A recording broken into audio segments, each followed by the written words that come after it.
we are having characteristics of gases. So first characteristic of gases we are having, a gas has neither a definite volume nor a shape of its own. So gas is not having definite or fixed volume. How? For example, if I am having this much container and one I am having this much container, same amount of gas can retain here also, and same amount of gas, same volume of gas can retain here also.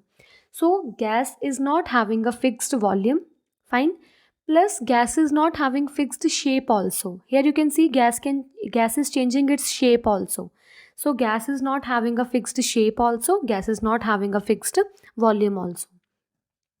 Next we are having gases can flow. As we know, particles in our gases are very loosely packed. When particles in our gases are very loosely packed, so these particles can move very easily. So due to this movement, gases can flow. Next we are having third characteristic. Gases are non-rigid and can compressed easily. Gases are non-rigid means gases are not hard.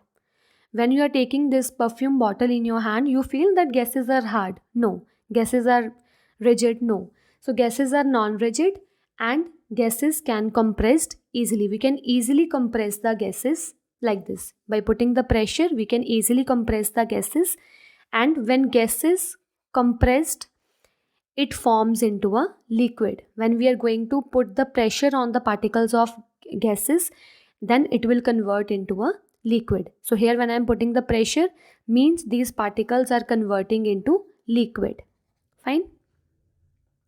Next we are having the constituent molecules of gases are least packed. As you can see, particles in the gases are very far away from each other. So these far away from each other means the constituent molecules of gases are least packed.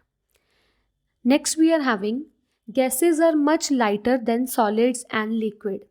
In one beaker I am having a gas, in one beaker I am having a solid, here I am having a liquid.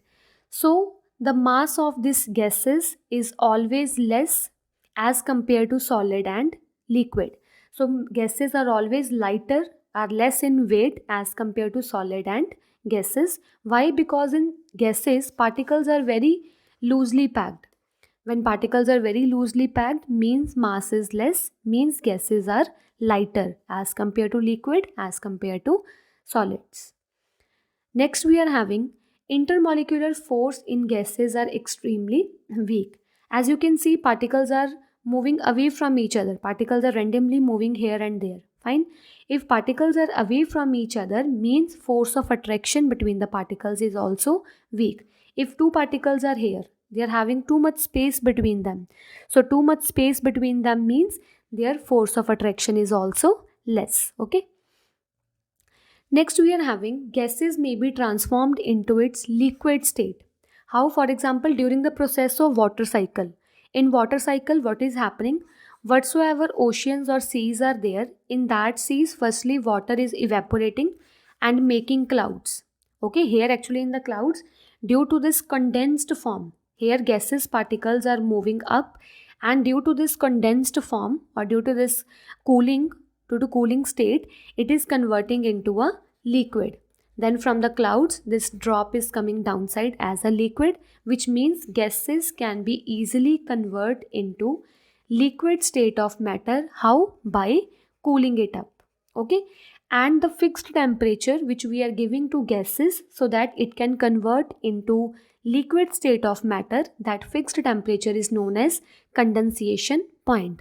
And this process, the process in which in which gas convert into liquid state of matter, that process is known as condensation.